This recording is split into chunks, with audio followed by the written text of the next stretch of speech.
Next, we have civil rights lawyer Lee Merrit. All right!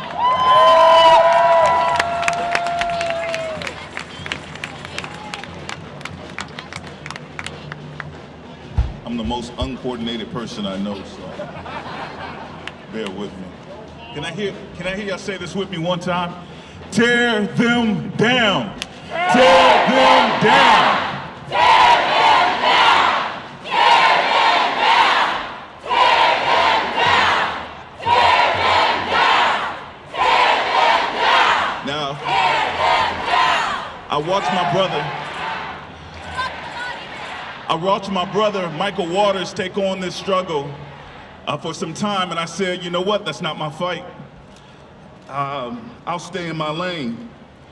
Until last week, and I got a call from a young brother named DeAndre Harris and his family, and he found himself nearly beaten to death by white supremacists in Charlottesville, Virginia. No. And I flew out to meet with his family, and I had to ask the 20-year-old teacher assistant what would make him want to give his life for monuments. And he explained to me that he was a school teacher, and how many school teachers are out there today? Well, you all know that the first step, what you're doing right now in preparation for class is you're preparing your classroom. He reminded me that the environment that you set will set the pace for the atmosphere for the rest of the year. He said in your classrooms, you make it a point to ensure that you reinforce the values for your students, the values for your school. And he said that these monuments to white supremacy reinstore and restate the values for America. And because of that, they must come down. And I had to agree with him.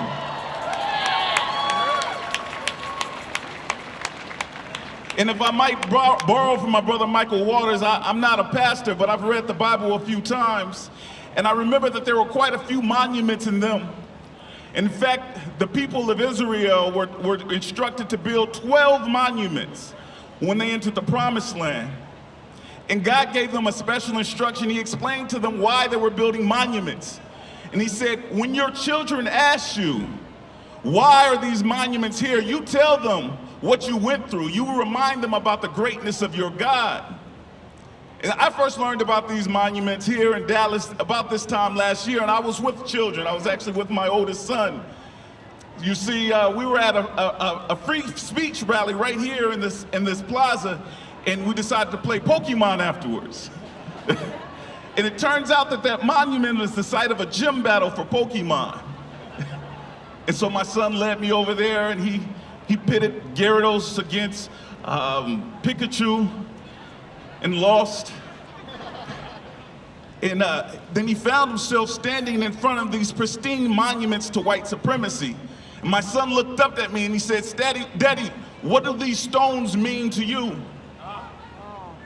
You see, monuments are designed to remind children about their place in society.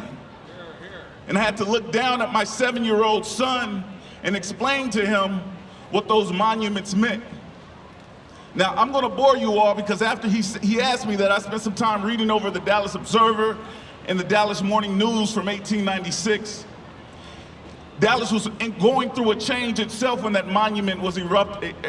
The United States was being swept. The southern cities were being swept by a new wave of Ku Klux Klan rejuvenation. The city of Dallas was rebuilding itself into a city where white people could come during winters. They built new white buildings, new segregated buildings and courthouses for its white citizens.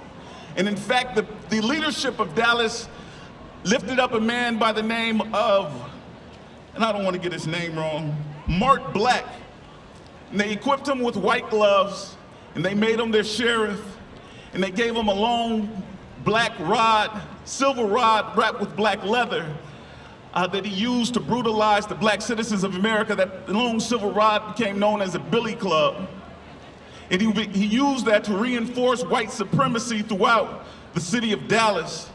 And that was at the same time that these monuments were going up. See, that was the time that those monuments were designed for us to memorize. And so my son asked, when my son asked me, I had to be honest with him about what those monuments meant. I told my son that those monuments were monuments to losers.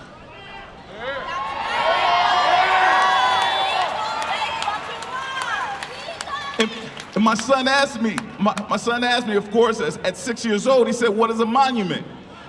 I said, "It's sort of like a trophy." And then he said, "My God, these must be the biggest trophies I've ever seen." And his amazement suddenly turned to shock. He said, "But Daddy, losers don't get big trophies." Dallas, losers don't get big trophies. It's a simple reality that every child appreciates. Losers don't get big trophies, so we must tear them down. Tear them down.